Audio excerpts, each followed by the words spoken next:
Here's a clip from the latest episode of What the Hair Do I Know? Check out the full episode wherever you get your podcast, Apple Music, Amazon Music, or Spotify. Please subscribe so you don't miss any future episodes. For the listeners at home, when your son starts to ask those questions, like, where's my father now that he's getting older, or I don't even know what age that he might have been asking, how do you navigate that? Yes. Well, he started asking probably at like 3 and 4 years old. Oh, really? Yes. So I have other family members. Like I said, my parents are still married, so I don't have any personal experience with single parent families. Okay. Like close, to me. But I do have some in my family, and so I've reached out to other people my age that have had, just single parent families, and just ask their advice on how to answer that. And, what they've told me is to be, of course, age appropriate and try not to be negative about the other parent, and make it, I guess, try to be as truthful as possible. Mm-hmm. So, when he was 4 and he's like, where's my dad? I would just tell him, like, he just made a choice not to be a part of our family, and I don't really know the answer. And now as he's older, like, he still will ask, like, I wonder what happened, and I just said, Harper, nowadays with Facebook, Instagram, it would be so easy to get in touch with your dad. I said, so when you're older, I'll help you. Like, I have an old phone number. I have things like that, old emails. I'll give those to you and you could reach out to him. I said, I don't think it's appropriate right now at your age, but when you're a little older, like in your teens, maybe I'll help you reach out to him. And then he can answer those questions for you. I said, because really, I don't know the answer to your questions. I said, but I've tried to make our family open to him, and he just is not in the right frame of mind to want to join our family, or, to like be a part of our lives.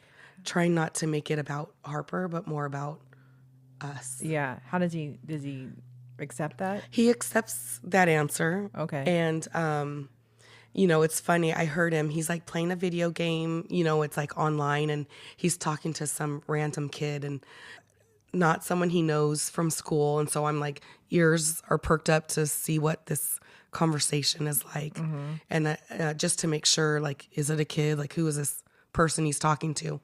And it was a kid, and he said something about like, oh, something about your dad. Like, and Harper was like, oh, I don't have a dad. And the kid was like, you don't have a dad? What do you mean? And he's like, oh, I don't have one. He doesn't, he's not in my life. And he's like, the kid said, oh my gosh, that's the saddest thing I've ever heard. Oh, shut up, really? I know. And I was like, oh my God, where's this going to go? And I'm just like, ears perked up, and I'm like, okay, what's this conversation like going to be after this? But Harper's like, it's not the saddest thing. He's like, I have a great family. Mm-hmm. And he's like, I don't know why he's not here. He's just not here. Oh, you know? Yeah. And I was like, okay. And he was like, the other kid, you could tell. I was pleased with the other kid's conversation too. I felt like he came from a great parents. Okay. Because he's like, that's nice that you said that. He's like, I have a dad and my dad's awesome. He said, can I tell you a story about him?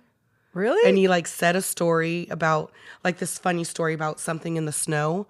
And Harper was like, oh, that's cool.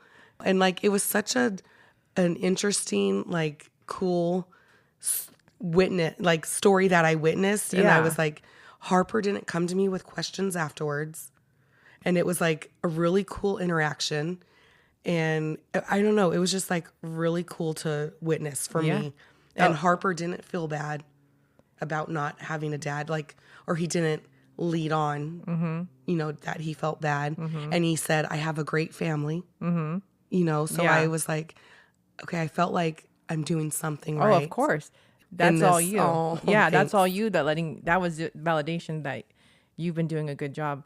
You don't know what you don't know. Mm-hmm. So he doesn't even know what he's missing. Right. So even though, I mean, how do you feel when you, like, how do you Yeah. sit with that? Yeah. And I think in the beginning, I was so heartbroken for Right. Harper Right. because I'm imagining my loving family, my loving parents who are married and showed a great picture of what happy parents look like. Right. And I'm mourning that for my son. And so I like struggled for him, Right. but he wasn't struggling. I don't think he was struggling. And I'm sure there's definitely struggles for him, but I think I was having the worst of it, Yes, 100%. you know, Because you're because feeling the pain for him and he doesn't even know what he's missing. yeah, like it's just normal for him. And, you know, I think just going back to like trying to be as open as I can with him so he can come to me with any questions. Yeah. And he does. He's like, "Oh, can you tell me about my dad?" And, you know, I said, "Yeah, he played football. And I think I was athletic when I was young." So I was like, "I think that's where you get your athleticism is from me and from your dad." I said he was really fast. That's, you know, where you get that from. And, you know, he was good looking, you know, you Yeah. get that.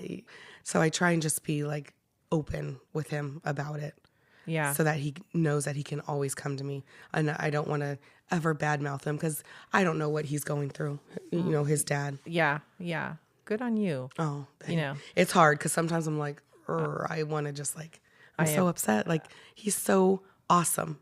Like, I couldn't imagine not being in his life. Right. Right. And how was it being the mom and the dad?